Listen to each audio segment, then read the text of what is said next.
ப்ளவுஸோட கைக்கு எப்படி ஒட்டு போட்டு தைக்கலான்னு பார்க்கலாமா? இதுக்கு இப்படி தனியாக இதை மாதிரி துண்டு கொடுத்து ஒட்டு போட்டுடலாம்.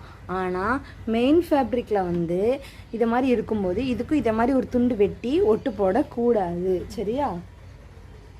இதுக்கு முதல்ல இதை இதோட ஜாயின் பண்ணணும். ஜாயின் பண்ணி அந்த கொஞ்சம் ஒரு பக்கம் மட்டும் கம்மியாக இருக்குமா, நான் அதை நம்ம அந்த லைனிங் மேலேயே வச்சு திருப்போம்.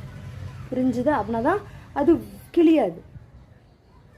இப்போ நம்ம முதல்ல என்ன பண்ணுறோம்னா, லைனிங் மேலே ப்ளவுஸோட நல்ல பக்கத்தை வச்சு அடித்து திருப்பி பதிவடி போடுறோம்.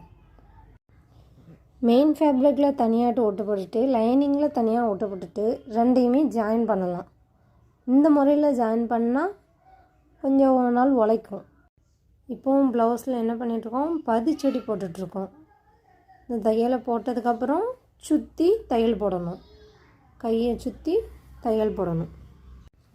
மேக்ஸிமம் நான் பின்னெலாம் குத்தி வச்சுட்டு தைக்க மாட்டேன். எனக்கு எப்போவுமே தைச்சி பழக்கங்கிறதுனால நான் அப்படியே வச்சு தான் தைப்பேன். பிகினர்ஸ் அந்த லைனிங்லேயும் மெயின் ஃபேப்ரிக்லேயும் பின் குத்தி வச்சுட்டு தைக்கணும்.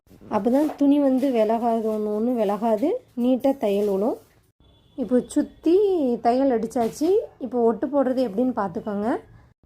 இப்போ ஒட்டு போட வேண்டிய துணியை லைனிங்கோட நல்ல பக்கத்துக்கு மேலே வச்சு, அதாவது லைனிங்கோடு சேர்த்து லைனிங் மெயின் ஃபேப்ரிக் அதுக்கு மேலே இந்த ஒட்டு போட வேண்டிய துணி அதை வச்சு ஒரு தையல் அடிக்கணும்.